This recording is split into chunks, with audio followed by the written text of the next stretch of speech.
even brought you her picture. And since we're rapping about, I might as well spit on the topic. You already know what it is, man. Salute to the subscribers, that notification gang. Make sure you subscribe to the channel to stay in tune with all the latest content. Turn me up, turn me up. I got my water bottle. Everything is good to go. So I wanted to touch base with you guys this morning. First of all, salute to every single one of y'all out there. I hope that you guys are having a blessed and productive day and that you're finding a way to achieve all of the goals and things that you have set for yourselves. Power to every single one of y'all. I wanted to touch base with y'all about the whole controversy and everybody talking about the disrespectful battle that took place on Gates of the Garden. I had touched base on it just a couple days ago, and I spoke about what my original thoughts was. And it was between two artists, and I spoke to one, and he let me know that him and the other individual had agreed to the disrespect. They agreed to do it with one another. Now, there's a difference between doing wrong and being wrong, DMX. You know what I'm saying? One of my favorite songs by DMX is Look Into My Eyes. Judge not. That's who is to be judged first. Burning in hell, but don't deserve to be. I got niggas that don't even know that want to word me. It's because they heard of me. That's one of my favorite joints. But with that being said, is they both agreed to be super disrespectful. And a lot of top tier and bigger names have started to chime in, and I will get to their reactions and we'll speak on that. And, you know, take some time.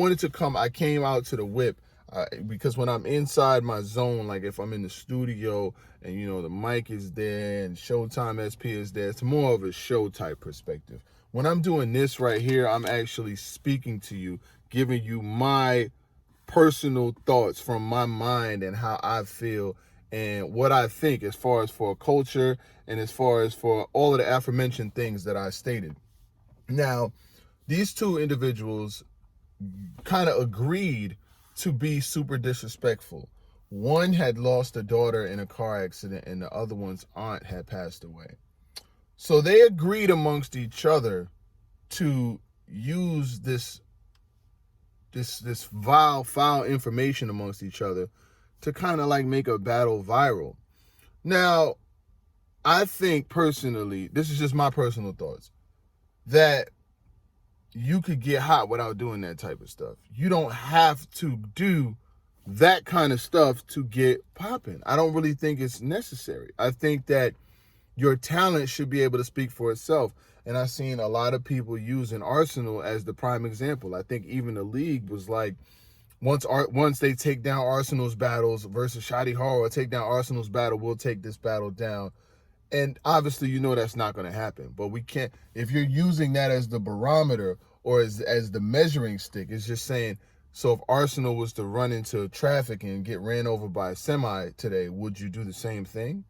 You know, if Arsenal was to drink a gallon of bleach and die today, would you do the same? Low, like, that was wild.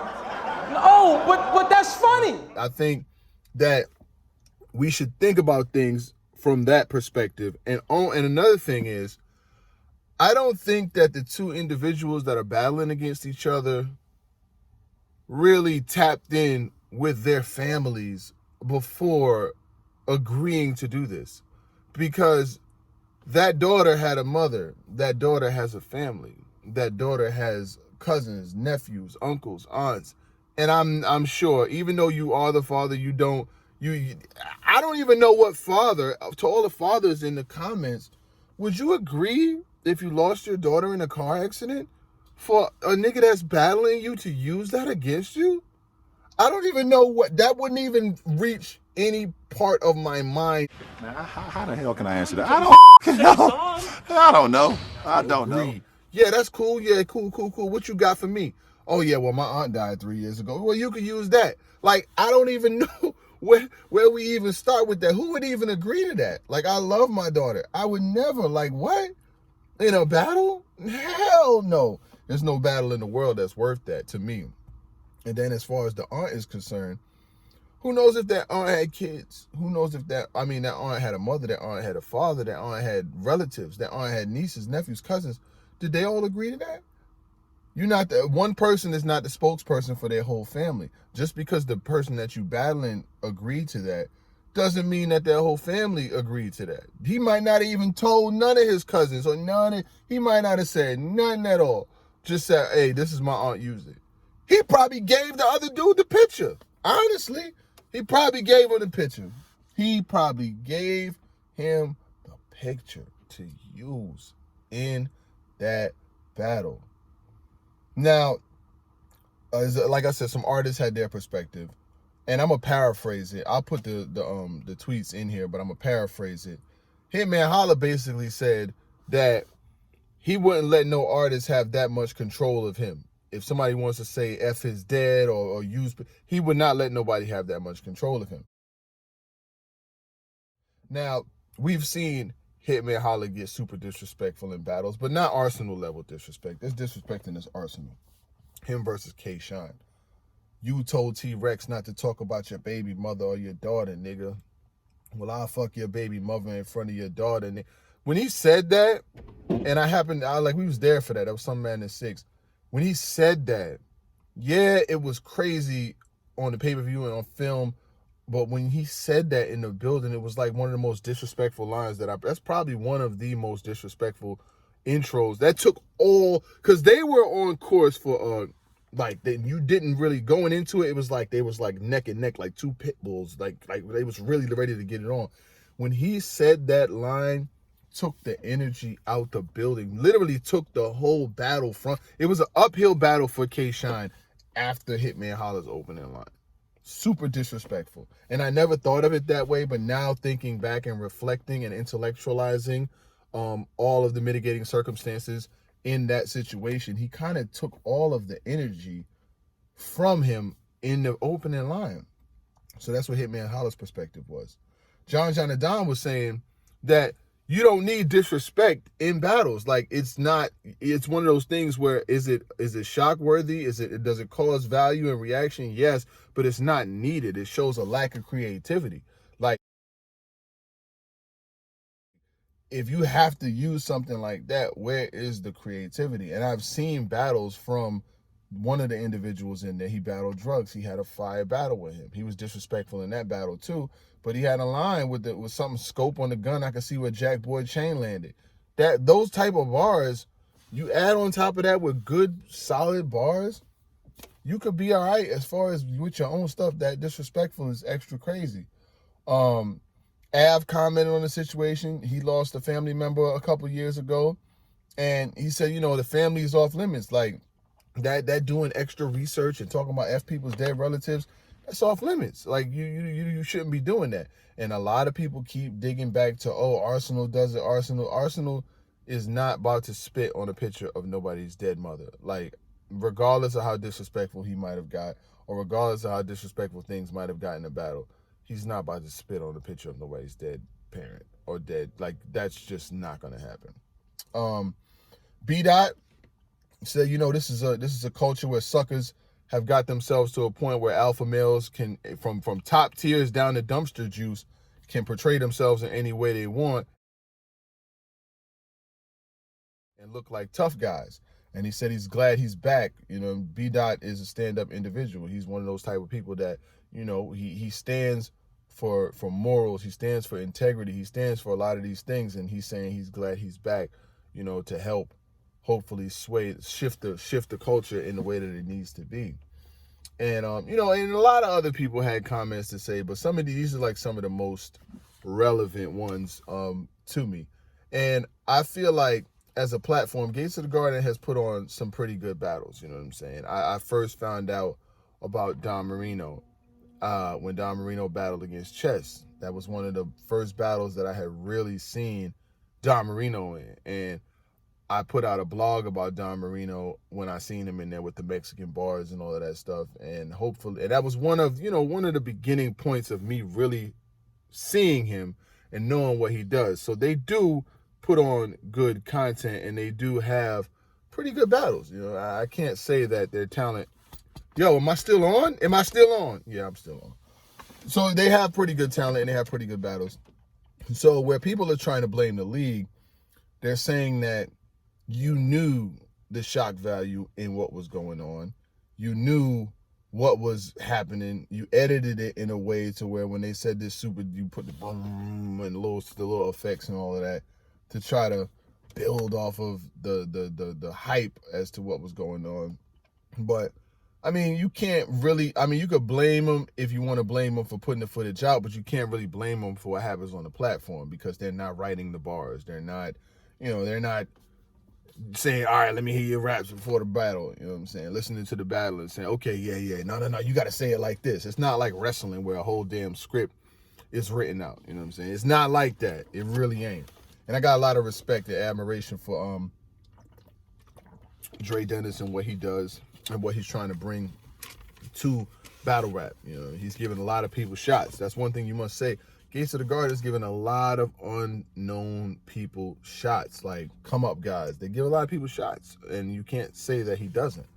But as far as the disrespect, I just think of it from like when you walk out the house, you represent your family, and to think that people would conspire together to like use like unfortunate, sad circumstances that have happened just to get a name in battle rap. I don't know if that's the direction that the culture or the game should really be going in.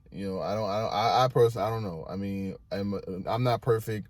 Nobody's perfect. You know what I'm saying? If you think you're perfect, you're just a person who hasn't found out their imperfections. So we all strive to be better people every day. I think every day you should strive to be a better person than you were the day before, 2 days before, last week.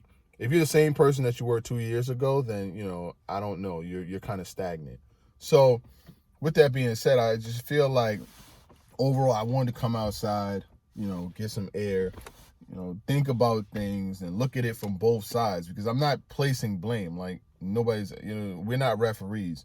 And I know oftentimes people will get mad at bloggers like, oh, the bloggers do this, oh, the bloggers do that, oh, the bloggers don't do this. So it's like a double-edged sword. You'll see new guys get mad because the bloggers don't recap their battles. They'll be like, oh, the bloggers don't recap their battles. They only talking about things that's worth clicking on. But when you think about it, the leagues don't pay the bloggers. The leagues don't pay them. The artists don't. The only way they get paid is off YouTube. Now, if you're doing good views, you're gonna make good money. You know what I'm saying? Like I don't have a very bad life off of just talking about battle rap, but a lot of leagues won't even let you get the pay-per-view. You know what I'm saying? Like there are some leagues that will make sure that you get the pay-per-view. King of the Dot is one, and there's some other leagues that will hit you up before an event, shoot you the pay-per-view. And I'm not a person that doesn't want to pay. I do pay. Like I'll pay for leagues faithfully.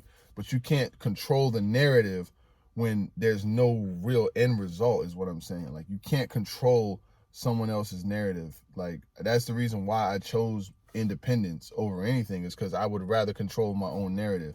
Is everybody gonna like everything you say? Of course not.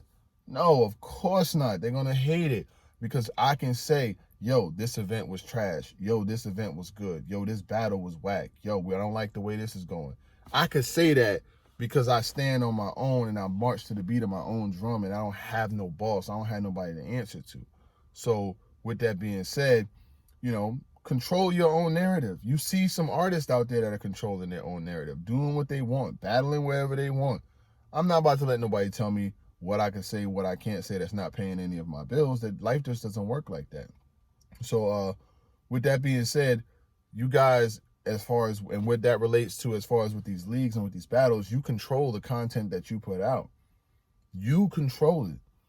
When me and Showtime SP are together and he might say something or I might say something that I don't know, we haven't done enough research on, or it would be, I could easily edit that clip out. Boop. I've done it before, you know what I'm saying? But the whole blog may be fire, but there may be one thing that I said where I might have went too far. I'll just take it out because I'm like, you know what? It's not even worth it. You know what I mean? But most of 99% of the time, we go with what we go with. Hey, your thoughts are your thoughts. But as I was saying, hopefully the culture grows from this, and hopefully artists feel like they could not. You don't want to be monitoring people's words, but it's just certain things that I just feel like are too far. like I said, I was talking to a artist one time, and he had rounds for a person, and he was going to use a rhyme about somebody's relative who died. And I told him, I was like, is that really necessary? Like, is that really that? I don't even know if that's really necessary. He didn't use it, and he wound up winning the battle anyway. And I literally just spoke to him the other day, and we agreed to part. Man, it was Danny Myers. Fuck it, I don't care. I'm not gonna say who he was battling or what the case may have been, but you know, he used one back in the day versus Rex with his nephew, and I told him, I said, bro, like, you gonna do that shit again? And he didn't do it, you know what I mean? And salute to him, and salute to every single one of y'all out there that watch this content. And I truly appreciate y'all for sitting out here watching this joint with me. And y'all have a good day, and we're gonna talk. I got some more things dropping, you know what I'm saying? There's some more things popping. All right, get this mic off me. Get this mic off me. I'm out of here. Bye.